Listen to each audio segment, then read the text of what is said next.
Good day, BSE students. So this is our second lesson, metacognition. So let us talk about your study habits questionnaire. While you are answering that question,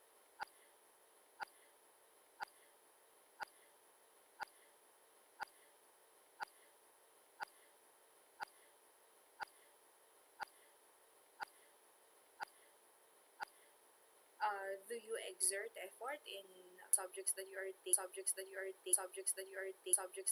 taking this semester and all? So let us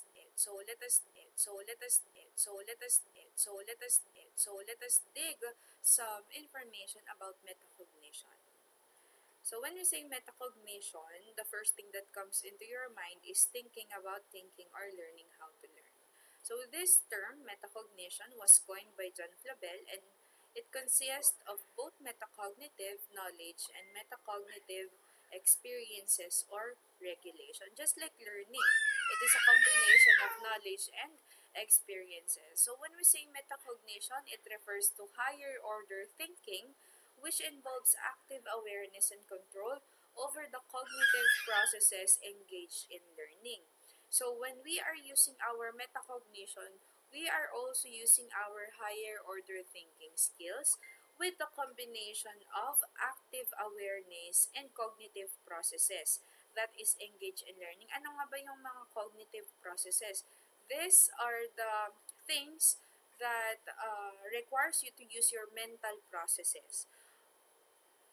So this metacognition is divided into three categories, namely knowledge of person variables or person variables, task variables, and strategy variables. So let us first discuss about person variables. So when we say person variable, it includes how one views himself as a learner and a thinker. So si person variable, ikaw to mismo bilang isang learner.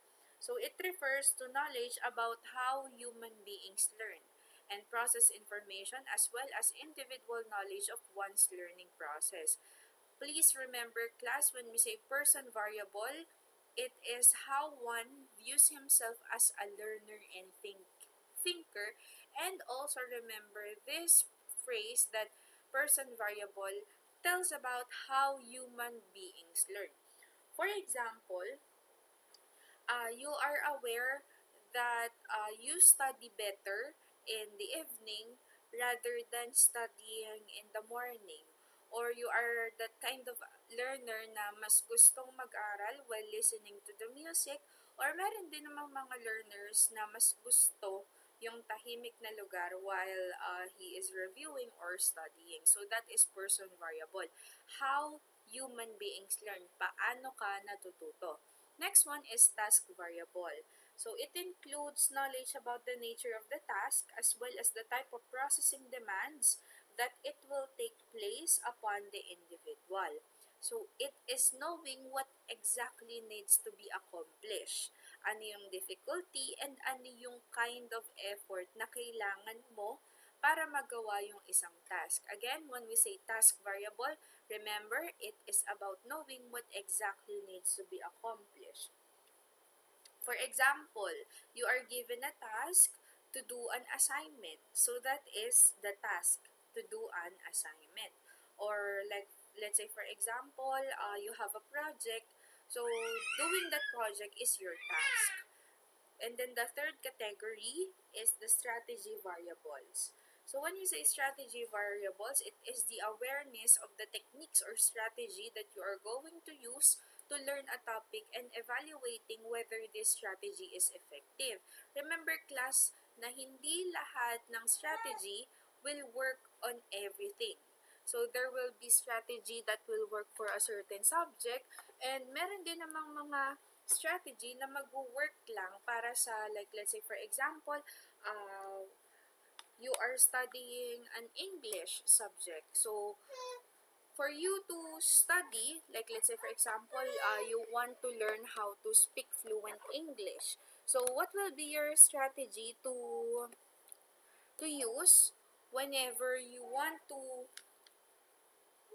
learn how to speak fluent English? Maybe you will watch Netflix movies, or maybe you will read a lot of English books. So that will be your strategy. Maybe you can watch Netflix movies or English Netflix movies, and then you will turn off the subtitles, and you will try to understand everything that is being said to the movie. So there are two terms under strategy variables, namely meta-attention and meta-memory. So remember class, when we say meta-attention, it is the awareness of specific strategy or techniques so that you can keep your attention focused on the topic or task at hand. On the other hand, we have the meta-memory. It is your awareness of memory strategies that work best for you. So next class, let us discuss the following practices of metacognition. So first, knowing the limits of one's own learning and memory capacities. You as a learner, you know what is your limit. Ano nga ba yung limit mo when it comes to learning? Or ano yung memory capacities mo. So, alam natin kung kailan tayo natututo at kailan hindi. Kailan natin na-acquire yung knowledge or information at kailan hindi. Next one is knowing what learning task one can realistically accomplish within a certain amount of time. So, for example, you are going to review for like 8 or 10 subjects. So, make sure that you will manage your time efficiently. Like, kung 10 subjects, syempre, maybe you are going to give time, like, for each subject, 1 hour. So, pwede po yun, no? And it depends doon sa task na gagawin mo. So, kailangan realistic siya. Third one is knowing which learning strategies are effective and which are not. Sabi nga natin kanina kay strategy variable, no? Make sure that you can that you have a variety of learning strategies kasi hindi lahat mag-work.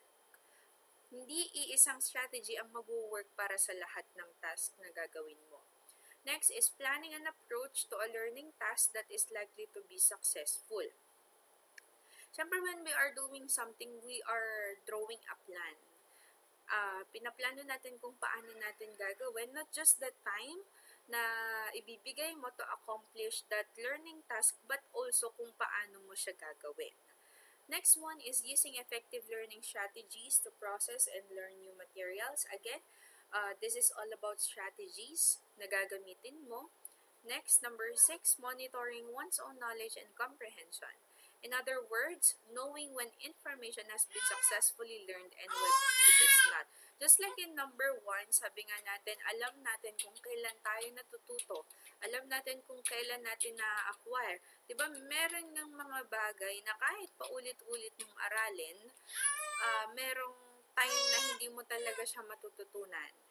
Meron namang mga bagay na kahit isang basa lang, maaalala mo lang talaga siya. No? So, you can monitor your knowledge and comprehension whenever your teacher is giving you assessments or evaluation.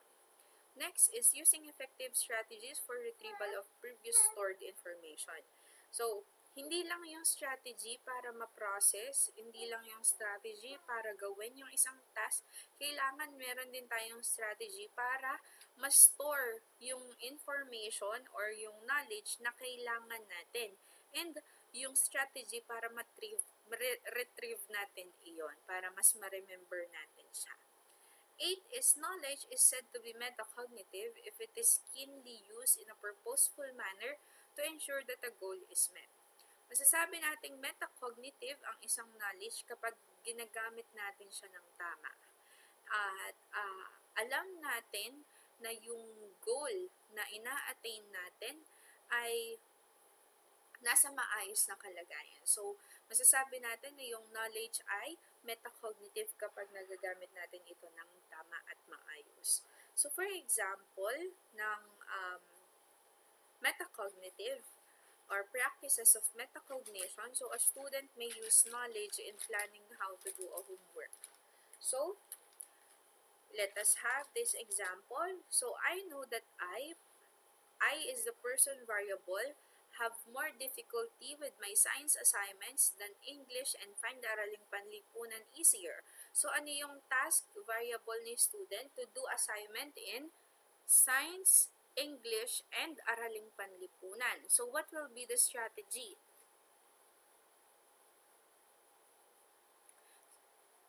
Strategy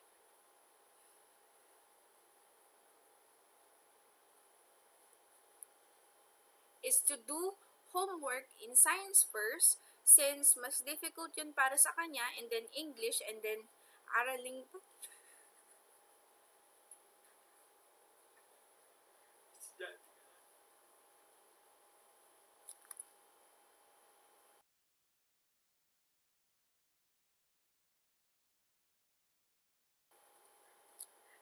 And then Araling Panlipunan. So, ang naging strategy niya, ginawa niya muna yung mas difficult, and then yung medium, and then yung easy. Some of you may work on the vice versa, no? Gagawin muna yung madali hanggang sa mas papahirap. So, I think mas magiging effective kung gagawin muna natin yung mas madali kaysa sa mas mahirap. Kasi, if you are planning to have only 2 hours, yung 2 oras lang yung ibibigay mo to do your assignment, siguro mas magagawa mo ng maayos yung mas mapagtutuunan mo siya ng pansin, no? Mas madali yung inuna mo, so konti lang yung oras na malalaan mo para titira pang mga oras ay pwede mong gawin or ilaan para subject para sa iyo. Okay? So, these 3, person variable, task variable, and strategy variable, lahat ng yan, they all interact as you learn and as you apply metacognition. So now, let us talk about the different metacognitive strategies to facilitate learning. Sabi ko nga kanina, you are already using your metacognitive skill or your metacognition. However, you are not that aware. Sabi nga ni Fang and Cox, metacognitive awareness was evident in preschoolers and in students as young as 8 years old. So, as young as 8 years old pala, no, we are already using our metacognitive strategies. So, during these years, children have the capacity to be more aware and reflective of their own learning. Ngayon, ano yung magiging challenge para sa atin? The challenge for you, future teachers, is to integrate more activities that would build your students' capacity to reflect on their own characteristics as learners, as the self-knowledge or person variable, the task they are going to do, the task knowledge or the task variable, and the strategy that they can use to learn, or the strategic knowledge or strategy variables. So let us have the teaching strategies to develop metacognition. So first is that have students monitor their own learning and thinking. So paano natin magagawa iyon? Since we are giving assessments and evaluation to our students, we can give feedback. And with that feedback, mas namomonitor ng mga students yung kanilang own learning and thinking. Next one is to teach students study or learning strategies. So we have 2 learning or study strategies here. So first one is TQLR. So this can be taught to younger students. So ito pong metacognitive strategy na ito, ginagamit siya usually sa mga primary level. So ano nga ba yung mga primary level students? So those are from grade 1 to grade 3. So first, T is tune in. So kapag sinabi nating tune in, it is first important for the learner himself to be aware that he is paying attention. Kapag sinabi nating tune in, dito natin masasabi that our student is ready to learn. Again, tune in, tandaan ninyo, our student is ready to learn and he is already paying attention. Next one is Q, question. Before we move on sa Q na question, in tune in, this is the time that we can give our students motivation activity.